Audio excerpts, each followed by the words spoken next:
out of the blue, you get a phone call, an urgent phone call that's an automated message. At the same time, your email is blowing up, your text is blowing up, all of your social media is blowing up with the same message saying that you have been pre-selected to be at a certain location at a certain time when you're going to get on a bus to descend into the earth to live in a ark, a lifeboat, a last chance for humanity to survive situation where there will be food and shelter, but it's not for everybody. As a matter of fact, it's only for about 1/1,000,000th of the entire population of the world. And you've been selected because you specifically have tasks and or genes in your body that they need to repopulate humanity with all of the biodiversity and all of the skill sets and all of the everything that if what's coming, if people live, well, then there's a chance, the tiniest chance, that the earth may be repopulated with humans. So, you've been told that this is not general public knowledge. It's only for the pre-screened, genetically selected few, and you will be notified within 6 months to 1 year from now, because there's a shady amount of knowledge on their end as to how long it's going to take for this astrological event to happen. And they don't know, as they get nearer to this deadline, then that's when they're going to tell you, okay, time for you to drop everything and get to this location, and then you will be screened and brought into the ark, so to speak. Now, in this fictional situation, you have a choice.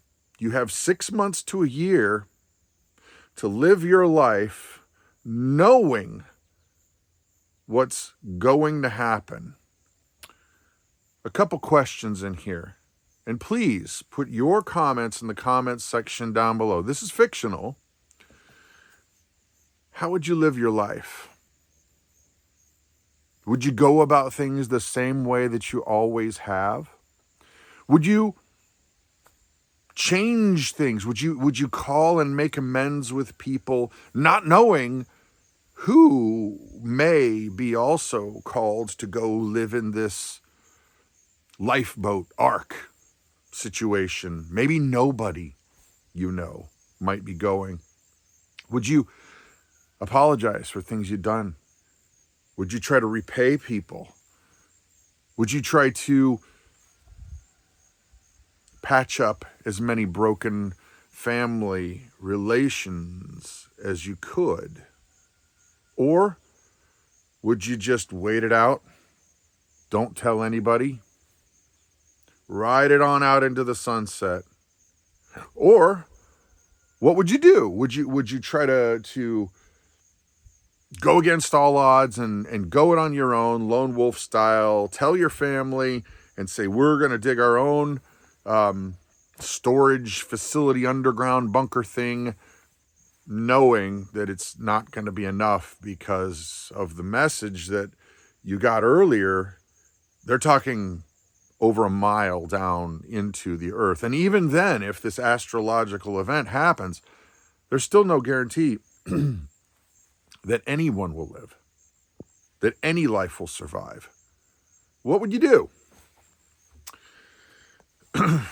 Now, I ask this because it's obviously a mental exercise. It is a fictional event, thought, but the what would you do is a lot more telling than you would really think.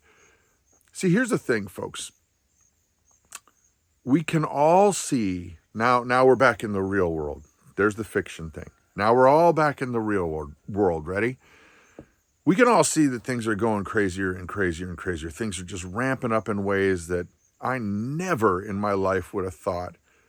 We'd be talking about stuff that's going on in the Olympics, stuff that goes on in public schools and private schools and in society, and wars and rumors of wars. Things that are happening now that you never would have thought possible, that is just kind of commonplace now. So if you kind of think along those lines, nobody's really guaranteed the next 5 minutes, the next breath, the next 6 months, the next year. What would you do if somebody said, all right, between 6 months from now and a year from now, essentially it's done for you? Now, when we look around with what's going on today, it's probably a pretty fair question to ask. What if things got crazier? Would you try to just live and then whatever happens, happens, and then we're just done? What would you do? Now, I'm proposing you to think about this, asking you to think about this, requesting, because the reality is that we all don't know how many more breaths do we have in our lungs, how many more heartbeats. I could get hit by lightning right now. It's raining, only a little bit, but I could get hit by lightning right now. You're not guaranteed anything in terms of knowing the future and what will be tomorrow.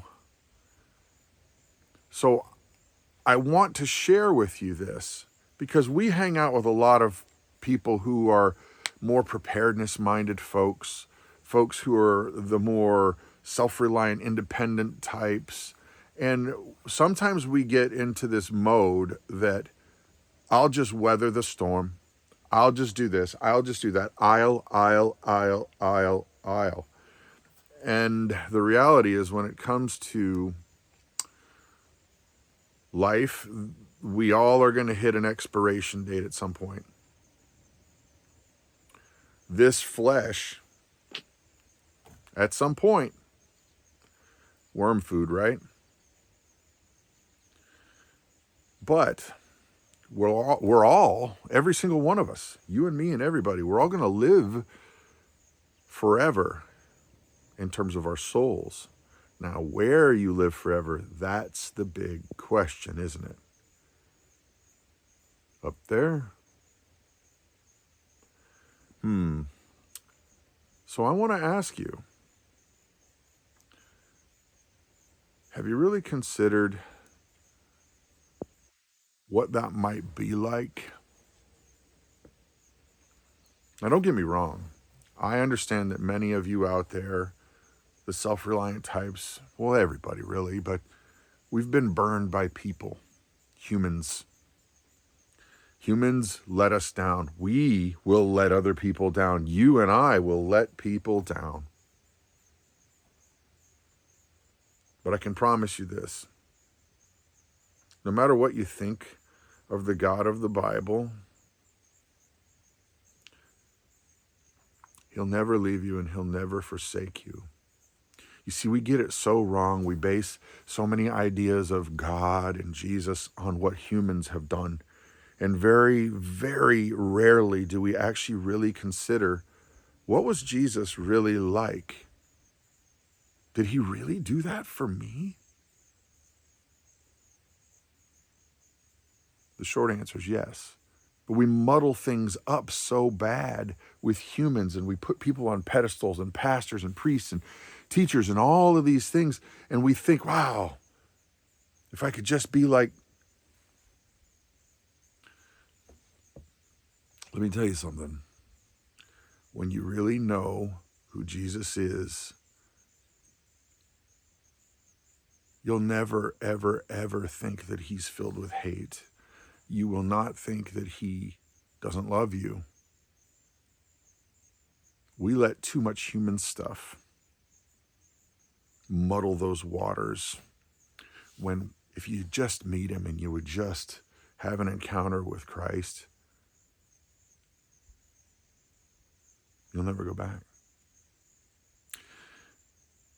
So back to the original question. If you've lasted this long in the video, you kind of know where I'm going with this. We don't know when it's time to check out. But I can tell you this, when I do, I know that there is a God who loves me, who gave everything for me when I would give nothing for him because I was dead in my sins. And he's never going to let me go. Same with you. I don't care how far you've walked away or acted like you know better. He loves you. If you want to know more about what I'm talking about, we have another YouTube channel called Everyday Outreach, and it's a daily Bible devotion. We read the Bible. People from all over the world come. You don't have to be any one denomination. None of it. It's we read the Bible, talk about it, unpack, pray. Everyday Outreach. If you want to know more, come hang out. If you're just there to cause a fight, there's plenty of other places you'll be more productive. But I hope you do come with the intent of knowing more about our living and loving Creator.